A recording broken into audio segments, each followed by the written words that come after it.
కార్యకర్తలకు పార్టీ నాయకత్వం దగ్గరవ్వడానికి ముఖాముఖి కార్యక్రమం మంచి అవకాశమన్నారు మంత్రి దామోదర రాజనరసింహ.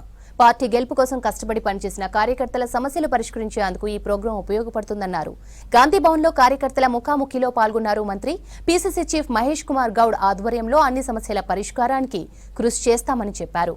అబద్దాలు, మోసం కాంగ్రెస్ డీఎన్ఏలో లేదన్నారు మంత్రి దామోదర. కార్యకర్తల ముఖాముఖి నిరంతరం కొనసాగుతుందన్నారు పీసీసీ చీఫ్ మహేష్ కుమార్ గౌడ్. పరిష్కరించే ప్రయత్నం చేయడము, ప్రతి వారము 2 సార్లు క్యాబినెట్ మంత్రులు గాంధీ భవన్కి ఖచ్చితంగా రావాలి అనే గొప్ప నిర్ణయము ముఖ్యమంత్రి గారు, పిసిసి అధ్యక్షులు నిర్ణయం తీసుకోవడము ఒక గొప్ప ఆలోచన.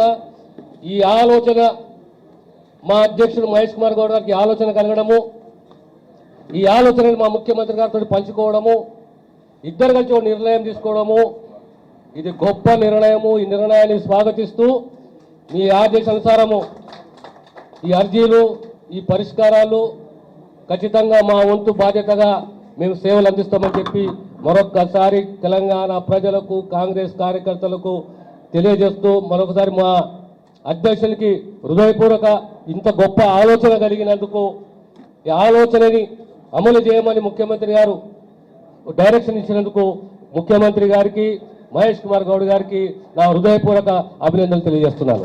ఈ నిరంతర ప్రక్రియ కాబట్టి మీరు తొందరపడి ఆవేశపడి మళ్ళీ ఉంటారో లేదన్న బాధతో ఉండకూడదు. నిరంతర ప్రక్రియ ఎప్పుడైనా రావచ్చు. మంత్రి గారి సంతకంతో ఆ సంబంధిత మంత్రులకు కానీ పేషీలకు కానీ పంపడం జరుగుతుంది. వీలైనంత వరకు ఇక్కడ అర్జీలు పెట్టుకున్నటువంటి సామాన్య కాంగ్రెస్ కార్యకర్తలు, సామాన్య ప్రజల యొక్క అర్జీలను అంశాలు పరిశీలించి వీలైన త్వరగా ప్రభుత్వ రంగా దాన్ని పరిష్కరించేందుకు చర్యలు తీసుకుంటామని ముఖ్యమంత్రి రేవంత్ రెడ్డి గారు హామీ ఇవ్వడం జరిగింది.